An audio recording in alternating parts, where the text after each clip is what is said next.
Fatty acids. ఎంతమంది ఈ రెండు వాడుతున్నారు? ఆల్రెడీ వాడుతున్న వాళ్ళు హ్యాండ్ రైస్ చేయండి. ఈ రెండు వాడుతున్న వాళ్ళు, మీ గుండె బాగుండాలంటే ఈ రెండు చాలా ఇంపార్టెంట్ రోల్ ప్లే చేస్తుంది. చాలా ఇంపార్టెంట్ రోల్. ఎస్పెషల్గా కొలెస్ట్రాల్ ఎక్కువ ఉందన్న వాళ్ళకి డోంట్ బీ ఇన్ రిస్క్ చేయొద్దు. వెంటనే బీటా హార్ట్ స్టార్ట్ చేసేయండి. షేక్లో కలిపేసుకొని తాగేసేయండి. ఒమేగా 3 ఫ్యాటీ యాసిడ్స్ ఏదైతే హెర్బల్ లైఫ్లో ఉందో పొద్దున ఒకటి సాయంత్రం ఒకటి వేసుకోగలిగితే బెస్ట్ రిజల్ట్స్ వస్తాయి. సో మీ గుండెని జాగ్రత్తగా కాపాడుకునే అవకాశాలు ఉన్నాయి. అలా అని చెప్పి ఈ రెండు తినేసి మీరు రోజు చికెన్ పకోడీ తింటే నాకు సంబంధం లేదు. అర్థమవుతుందా క్లియర్గా? అర్థమవుతుందా క్లియర్గా? ఈ రెండు తినేసి మటన్ తింటే నాకు సంబంధం లేదు. ఈ రెండు వాడుకోవాలి, ఆ ఫుడ్ను కూడా మార్చుకోవాలి. ఈ రెండు తినేసి నిద్రపోతే నాకు సంబంధం లేదు. ఈ రెండు వాడుకోవాలి, వాకింగ్ చేయాలి.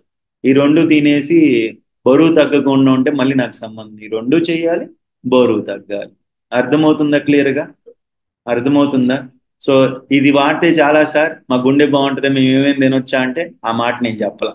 నేను చెప్పి ఏమేమి తినొచ్చో చెప్పి ఏమేమి తినకూడదో చెప్పి మీకు ఏదైతే ఉపయోగపడితే ఆ సప్లిమెంట్స్ నేను రికమెండ్ చేశాను. సో వాడుకోండి, బెస్ట్ రిజల్ట్స్ తీసుకుంటారు. అర్థమవుతుందా?